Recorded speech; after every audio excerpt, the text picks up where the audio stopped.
जैसे आप सबको पता है कि आंगनवाड़ी की वैकेंसी हाल फिलहाल बहुत ज़ोरों शोरों से बोल रही है सरकार कि हमारे अप्रोक्स कम से कम हमारी 7,000 आंगनवाड़ी की वैकेंसी आएगी।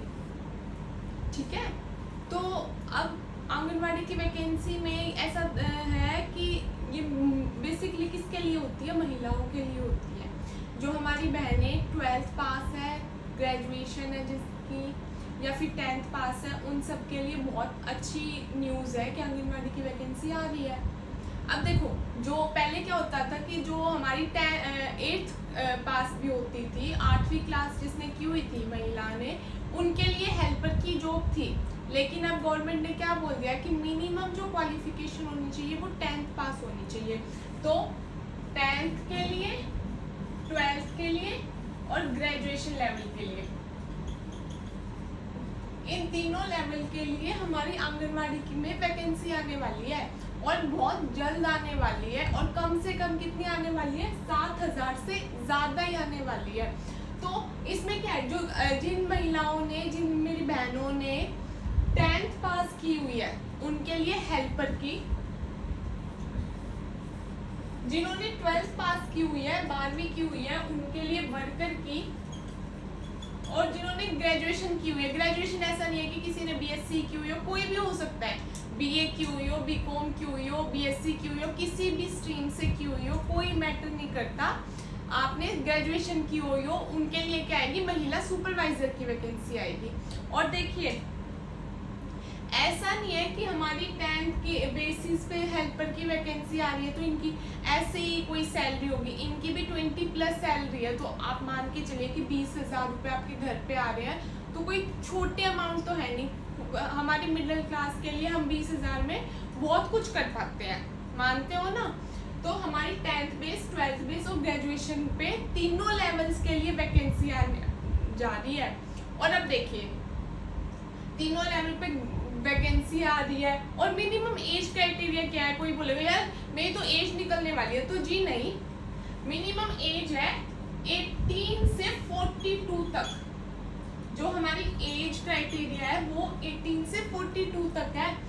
और जो एज रिलैक्सेशन SC ST वगैरह को, जो महिला विडो है, मतलब या फिर ऐसा है कि किसी के हस्बैंड हैंडीकैप है या कोई उनके घर पे कोई प्रॉब्लम हो रखी है, तो उनको भी एज रिलैक्सेशन मिल रहा है, वो 45 तक हो रहा है। ठीक है, तो आप लोग प्लीज ऐसा मतलब इनको फिल करने की कोशिश करें कि हम फॉर्म फिल करेंगे। अब देखो, जो हमारी 10th और 12th बेसिस पे, अब ये बोलेंगे यार मैंने तो सीटी नहीं दिया या मेरा तो सीटी क्लियर नहीं है, तो हमारे 10th और 12th बेसिस पे जो वैकेंसी निकलेगी उनमें सीटी नहीं चाहिए, कोई भी फॉर्म फिल कर सकता है। किसी का सीटी क्लियर है या नहीं है वो फॉर्म फिल कर सकता है। हमारा ग्रेजुएशन लेवल पे जो सुपरवाइजर की है, जो हमारी सुपरवाइजर की वैकेंसी है, उसके लिए कंपल्सरी है कि सीटी होना कंपल्सरी है। तो 10th 12th वाले बिना सीटी के भी फॉर्म फिल कर सकते हैं। ठीक है, तो हमारा क्लियर हो गया कि हमारा वैकेंसी क्या किस किस की आएगी, हेल्पर की वैकेंसी आएगी, वर्कर की वैकेंसी आएगी और सुपरवाइजर की वैकेंसी आएगी। दूसरा, हमारा एज का भी हमें पता लग गया कि 18 से 42 तक हमारी एज आएगी।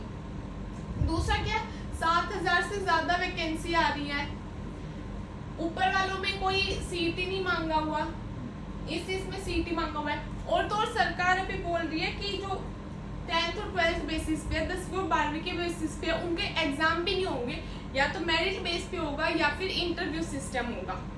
हमारा ग्रेजुएशन लेवल वाला सुपरवाइजर, जो महिला सुपरवाइजर वाली है, उसमें एग्जाम होएगा।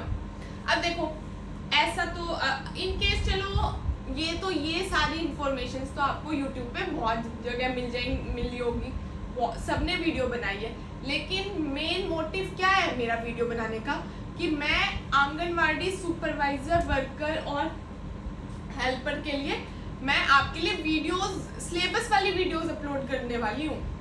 आज से हम सिलेबस वाली वीडियो स्टार्ट करेंगे, जिसमें क्या होगा कि आपको बेसिक नॉलेज होगी कि कैसे क्या कुछ क्वेश्चंस आ सकते हैं, क्योंकि इनकी ऐसी वीडियोस जिसमें ये तो आपको हर कहीं से मिल जाएगी ये इन्फॉर्मेशन, लेकिन क्वेश्चन क्या आएगा सिलेबस में, अरे मेरी वैकेंसी आज निकल जाए तो मैं करके क्या आऊंगी पेपर में, मानते हो ना आप? ये तो बोल नहीं रहे होगे कि सभी बना रहे हैं, ये तो हर तीसरा बंदा आंगनवाड़ी पे वीडियो बना रहा है, लेकिन कोई हमें सिलेबस तो नहीं करवा रहा।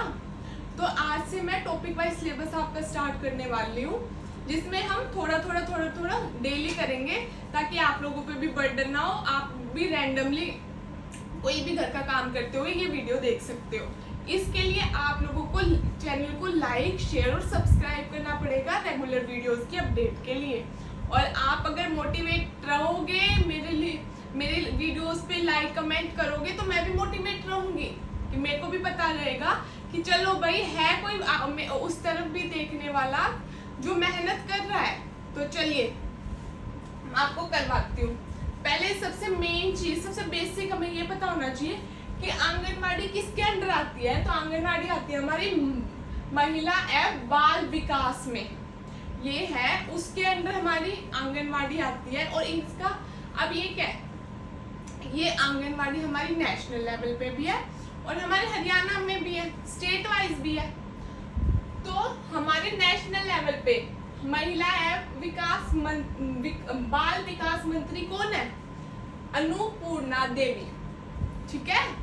हमारी नेशनल लेवल पे हमारी इंडिया में, हमारे भारत में महिला एवं बाल विकास मंत्री कौन है? अन्नपूर्णा देवी। फिर उसके बाद राज्य मंत्री, महिला एवं बाल विकास राज्य मंत्री कौन है?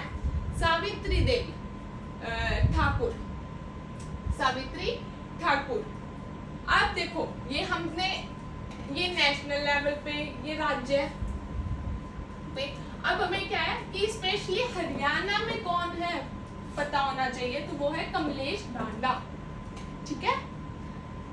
तो ये तीन नाम, इन तीनों लेडीज का नाम हमें बहुत अच्छे से पता होना चाहिए कि हमारे नेशनल लेवल पे कौन है? अन्नपूर्णा देवी।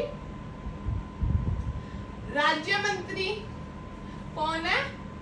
सावित्री ठाकुर। और हमारी हरियाणा में कौन है? कमलेश ढांडा। आई होप ये तीनों नाम आपको लर्न हो गए होंगे।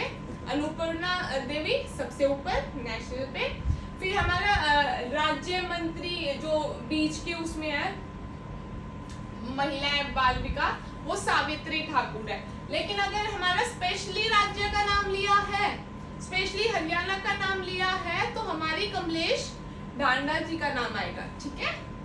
फिर उसके बाद अब क्या है, आंगनवाड़ी, ये सारी वैकेंसी किस पे चल रही है? आंगनवाड़ियों पे चल रही है। आंगनवाड़ी होती क्या है? अब आप सबने गांव में देखा होगा कि एक आंगनवाड़ी है, उसमें क्या होता है कि लेडीज जो गर्भवती महिलाएं हैं उनका चेकअप होता है, उनका खाने पीने का ध्यान रखा जाता है, बर्थ के, बेबी के बर्थ के बाद भी ध्यान रखा जाता है। दूसरा, बच्चे का 6 साल तक के बच्चों के इंजेक्शंस वगैरह, पोलियो वगैरह सारी चीज़ों का ध्यान रखा जाता है। पोषण कितना, पोषण मतलब न्यूट्रिशन कितना मिलना चाहिए इनको, इन सब चीज़ों का ध्यान रखा जाता है। एक छोटा मोटा प्री स्कूल टाइप भी होता है कि बच्चे खेलने जाते होते हैं ना अपनी दादी नानियों के साथ, तो वो भी होता है।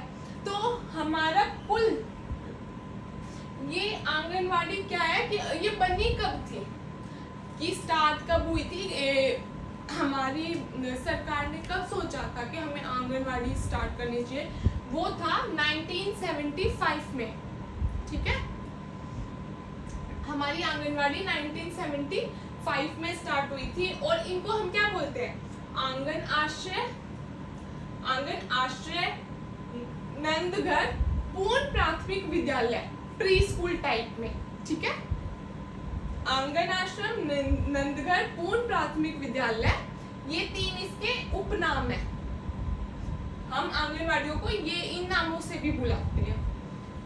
दूसरा क्या है कि 2013 में जनवरी में वो हुआ था, कैलकुलेशंस हुई थी कि टोटल नंबर ऑफ आंगनवाड़ी कितनी है हमारी, कितनी सारी आंगनवाड़ी पूरे भारत में हमारी कितनी आंगनवाड़ी है, उसकी काउंटिंग हुई थी। तो जो निकली थी कि 13 लाख से भी ज्यादा आंगनवाड़ी है, ठीक है।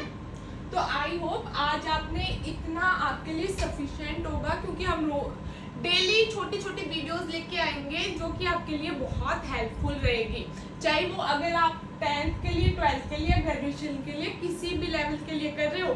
क्योंकि अगर 10th और 12th के लिए इंटरव्यू होने लग गया तो वहां पे भी तो आपको हल्की फुल्की नॉलेज होनी चाहिए ना, बेसिक नॉलेज होनी चाहिए कि क्या कुछ है। ये देखते हैं ना कि इंटरव्यू में ये तो पता करेंगे वो कि आपको आंगनवाड़ी के बारे में कुछ पता है या नहीं है। तो ये मैं डेली आपके लिए ऐसी अपडेटेड रहूंगी, ऐसी वीडियोस लेके आऊंगी। आप लोग भी प्लीज मेरे चैनल को लाइक, शेयर एंड सब्सक्राइब करें ताकि डेली आपको अपडेट मिलती रहे। Thank you.